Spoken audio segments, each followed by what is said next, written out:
Donc voilà, quand on dit pronostic neuro post-arrêt, il y avait deux façons de prendre le topo. Soit on parlait uniquement de neuropronostication, soit on essayait de se projeter sur ce que devenaient ces malades. Alors on est obligé d'aborder la question de la neuropronostication, mais je vais surtout essayer de vous montrer les données qu'on a sur le devenir de ces malades. Le processus, vous le connaissez très bien, et finalement il est assez long, et quand on parle de pronostic neurologique à long terme, on est vraiment tout au bout de la chaîne, une chaîne qui commence par l'effondrement du malade, qui va passer par la case réanimation intensive, traitement des défaillances d'organes, cette phase qui est la phase incompressible de neuropronostication, et puis éventuellement sortie de réa, sortie de réanimation et devenir à long terme.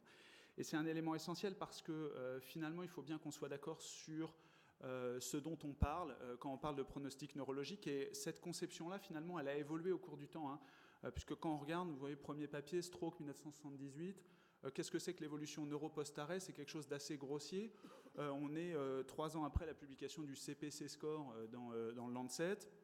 Et on est, soit vous êtes A, c'est-à-dire que globalement, voilà, il n'y a pas de catastrophe, vous récupérez complètement, mais il y a quand même cette notion que vous pouvez avoir des troubles neurologiques dits mineurs, c'est-à-dire ne pas vous souvenir de l'épisode, à le stade B, puis le stade C, où vous retournez pas à un état de conscience.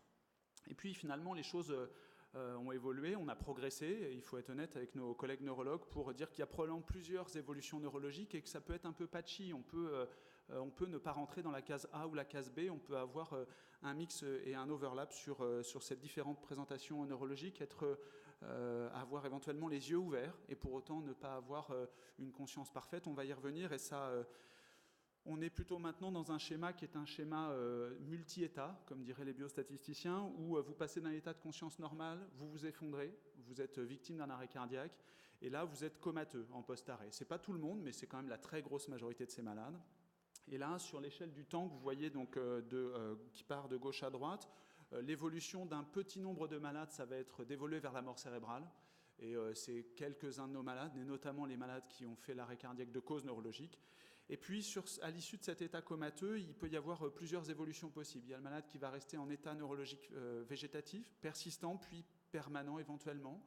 Il y a le malade qui va progresser un peu et qui va évoluer vers un état de conscience minimale. Et cet état de conscience minimale, il peut évoluer vers l'état de conscience minimale permanent, et ça, c'est vraiment des données plus récentes, soit revenir de manière difficilement quantifiée à une conscience normale ou évoluer vers un état qui traduit des séquelles neurologiques anoxiques graves. Et ce timing de diagnostic, cette diapositive est utilisée et encore utilisée. Virginie Lemial, donc sur le travail de Cochin, montrait qu'on est après J3, c'est-à-dire que finalement les morts neurologiques très précoces J1, J2, c'est les malades qui vont présenter une mort cérébrale. Et après, en fait, c'est les malades qui vont passer par ce stade de la neuropronostication pour évaluer le dommage neurologique anoxique et essayer de prédire la situation. Encore une fois, l'objectif du topo n'est pas de revenir sur ces modalités. Elles sont parfaitement décrites, notamment dans ces recommandations qui avaient été publiées dans ICM il y a quelques années et qui doivent essayer d'intégrer plusieurs facteurs. Et ça, je crois que c'est vraiment le mot-clé de la neuropronostication, c'est que ce soit multimodal et répété dans le temps. Et en termes de perspective numérique, quand on parle de pronostic neurologique à long terme, il faut bien avoir conscience qu'on parle d'une petite proportion de patients. Si on reprend les chiffres qui ont été publiés par Wulfran il y a maintenant quelques années sur le CEMS, sur 100 patients qui sont représentés ici, qui vont s'effondrer dans la rue, eh bien finalement ceux qui vont sortir de l'hôpital, c'est cette petite cohorte de 7 patients.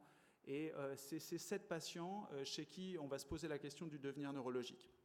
Et quand on parle de devenir neurologique, je pense que quelque chose qui est erroné, mais qui est maintenant de moins en moins fréquent chez les réanimateurs, c'est de se dire mon malade, en fait, je l'évalue avec le score CPC ou avec le score de Glasgow à la sortie de réanimation, et puis j'ai le pronostic neurologique de mon malade.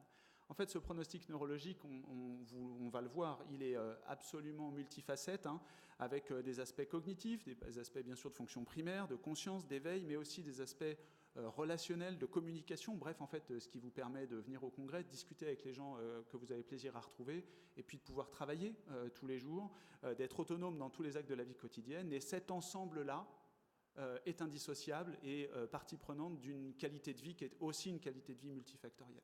Donc c'est tous ces aspects qu'il faut qu'on discute dans les 10 minutes qui nous restent sur le devenir neurologique post-arrêt. Alors sur les aspects temporels, ça avait déjà été bien souligné par Lance Becker, donc il y a maintenant quelques années. On est dans une perspective, en tout cas en termes de recherche et d'objectifs de recherche, qui doit être à long terme, et ce avec des éléments qui sont des éléments de plus en plus fins. On est d'accord que l'évolution neurologique brute, c'est probablement pas quelque chose qui est reproductible, et en tout cas pas suffisant dans l'évaluation de ces malades. Alors, quand on parle d'atteinte neurologique post-arrêt, qu'est-ce qu'on peut rencontrer? Alors, on peut rencontrer des déficits cognitifs qu'on peut évaluer donc, par le score CPC. Le score CPC, il faut quand même avoir à l'esprit qu'on était initialement pas dans l'évaluation du dommage anoxique, mais plutôt dans le dommage cérébral post-traumatique.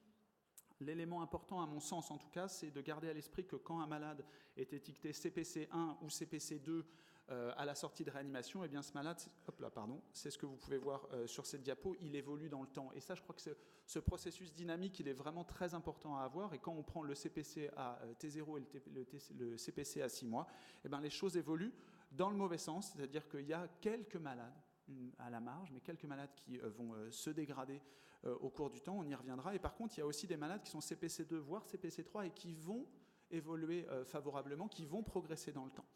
Et par ailleurs, ce qui est important de se dire, c'est que finalement, le déficit cognitif qu'on peut éventuellement évaluer avec des échelles psychométriques plus fines que le CPC, eh bien, ne corrèle pas très bien avec le CPC. Par exemple, vous pouvez être CPC dit 1-2, c'est-à-dire 1 nous, 2, et vous me l'accorderez, la marge entre CPC1 et CPC2 à la sortie de réanimation, des fois, c'est quand même pas facile. Eh bien, la grande majorité, on arrive à les classer correctement, on va dire cognition normale, et après on peut discuter sur le thème de normal, mais il y a quand même une proportion non négligeable de ces malades dits à bon pronostic qui sont en fait avec un déficit cognitif. Donc vous voyez, il y a une espèce d'overlap dans ces classifications, et c'est sûr que plus on utilise quelque chose de brut, plus c'est simple, mais probablement moins c'est reproductible et moins on est fin dans l'évaluation du malade. Alors il y a quand même des études qui sont vraiment des études de bonne qualité, et dans les sous-études de TTM, je pense que les travaux neurologiques ont vraiment contribué à la connaissance de ces données. Donc là, c'est les données à long terme, 6 mois en l'occurrence, sur le CPC publié dans Circulation, et qui montrait que globalement, quand on évaluait le déficit cognitif de ces malades, regardons par exemple là sur les malades survivants, eh bien vous voyez que finalement les malades qui sont ici en gris, que je vous montre avec la flèche, il y en a moins de la moitié à 6 mois qui ont une cognition dite parfaite, ou en tout cas considérée comme normale. Donc il y a quand même un vrai déclin cognitif, et qui est encore une fois dynamique dans le temps. Et cette dynamique dans le temps, elle est montrée ici sur un travail, peu importe la comparaison entre la comparaison et l'intervention thérapeutique, mais vous voyez que quand on évalue à 1 jour, 1 semaine, 3 mois, 1 an, eh bien, si on prend le MMS, qui est quand même un peu plus fin que le CPC score, eh bien, les choses évoluent et on arrive probablement sur un plateau après 3, 6, 9 mois. Et ça encore, ça reste à étudier si on intervient finalement à ce moment-là. Donc vous voyez que quand on regarde le nombre de domaines impactés, le nombre de domaines cognitifs impactés, ça c'est des choses que les psychomotriciens connaissent bien, et bien finalement on est sur un tiers de malades qui, on va dire, a un état cognitif normal à 3 mois, et on passe à la moitié à 1 an. Donc il y a une vraie progression, et finalement l'image que vous avez à la sortie de réanimation n'est vraiment pas l'image de ces malades à 1 an. Et si on essaye de faire un pas en arrière et d'avoir une vision encore plus large et d'intégrer la dimension qualité de vie de ces malades, eh bien, le CPC et les autres scores, type le Glasgow, ne corrèlent pas du tout. Sur ce travail qui avait été publié donc, il y a maintenant un certain nombre d'années, 1996, dans Annals of Emergency Medicine, la corrélation entre le score de Glasgow à H24 et la qualité de vie était très mauvaise, mais finalement c'est quelque chose qui maintenant est assez intuitif. Le CPC à H24 était également très mal corrélé, voilà, je vais y arriver, et le CPC à la sortie de la réanimation était également très mal corrélé. Et quand on avait suivi les malades qui étaient sortis vivants de la réanimation médicale de Cochin et qu'on les avait interrogés sur leur qualité de vie, on avait observé que finalement, dans le groupe des CPC1, par rapport à donc les patients dits à bonne évolution neurologique, en termes de qualité de vie, la médiane de qualité de vie était la même que la population générale matchée sur l'âge et le sexe. Pour autant, il y avait quand même une grande disparité de score de qualité de vie. Et ça, c'est un élément important, puisque finalement, c'est quelque chose qui est retrouvé. Vous savez que la qualité de vie, c'est quelque chose qui est multidimensionnel. Vous pouvez avoir, par exemple, votre qualité de vie émotionnelle impactée, alors que votre qualité de vie physique est a priori moins impactée. Et c'est des données qui sont retrouvées. Ici, vous regardez la grande disparité d'atteinte. Ici, les dimensions de qualité de vie. Chaque ligne est une dimension de qualité de vie du score, qui est en l'occurrence le score SF36, qui est un score usuel dans l'évaluation de la qualité de vie. La population générale, et donc ça ne veut pas dire la normalité, mais en tout cas c'est le moyen qu'on a de se comparer, est compris en termes de score entre ces deux lignes pointillées.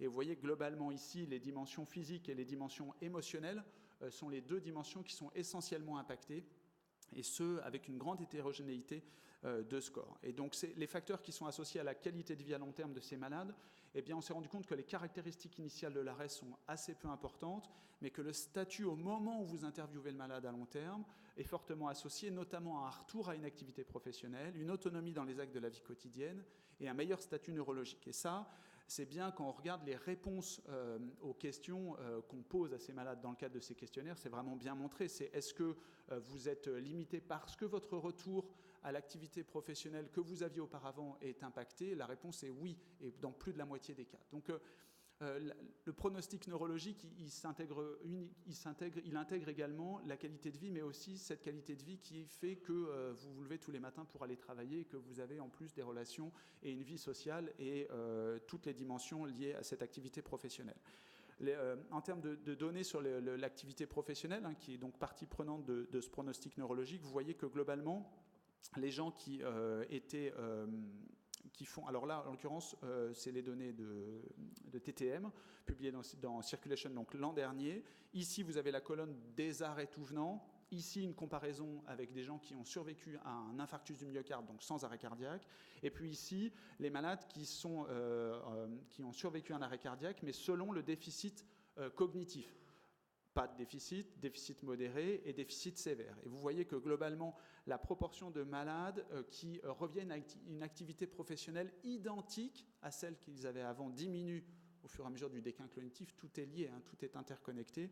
Et que par ailleurs, la proportion en bleu de patients qui étaient en arrêt maladie augmente drastiquement chez ces malades. Et de manière intéressante, et ça c'est la version américaine de l'évaluation du retour au travail après arrêt cardiaque, avait montré que globalement, ceux qui étaient très impactés, c'est ceux qui avaient un niveau socio-éducatif élevé et ceux qui avaient le niveau de salaire le plus élevé.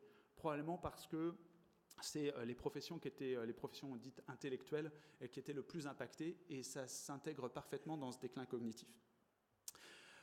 Il y a aussi des conséquences neuropsychiatriques, hein, et notamment il y a une prévalence importante de stress post-traumatique avec la corrélation des plaintes somatiques associées. Et il faut avoir la notion que la recherche qualitative a permis d'apporter des choses sur les sentiments contradictoires de ces malades, le fait qu'ils ont été confrontés avec la mort, qu'il y a des changements physiques, des nouvelles limites qui leur sont imposées, et pour lesquelles il y a une vraie place probablement à l'éducation des survivants. J'ai juste une idée sur, à mon avis, quelque chose qu'ont fait les cardiologues avant nous, qui est de regarder la proportion de patients qui vont développer un syndrome démentiel à l'issue d'un syndrome coronarien aigu. Et donc cette proportion, elle est non négligeable, et notamment quand les malades font des AVC intercurrents, des AVC ischémiques intercurrents. Et je pense qu'en post-arrêt, ce serait vraiment intéressant de regarder, d'autant plus qu'il y a le facteur supplémentaire du dommage neurologique anoxique. Alors, que faire pour améliorer le pronostic neurologique?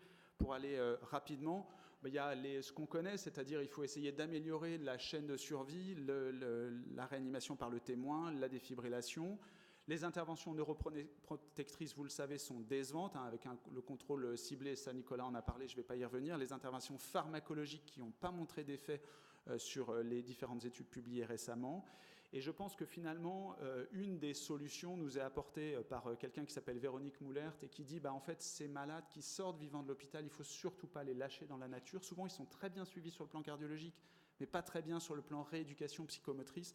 Et donc, elle avait publié il y a quelques années une étude randomisée qui montrait que quand vous prenez en charge les malades de manière active, avec une vraie rééducation, un vrai bilan neuropsychomotricien, par rapport à, on va dire, une prise en charge normale, eh bien, quand vous regardez la qualité de vie de ces malades, en vert, le placebo, enfin, on va dire le usual care, et en orange, l'intervention, eh bien, vous avez un gain dans toutes les dimensions de la qualité de vie, en l'occurrence dans ce travail, sur l'intervention. Donc, c'est vraiment la prise en charge active de ces malades améliore nettement leur pronostic neurologique global au sens large du terme, comme je vous l'ai montré.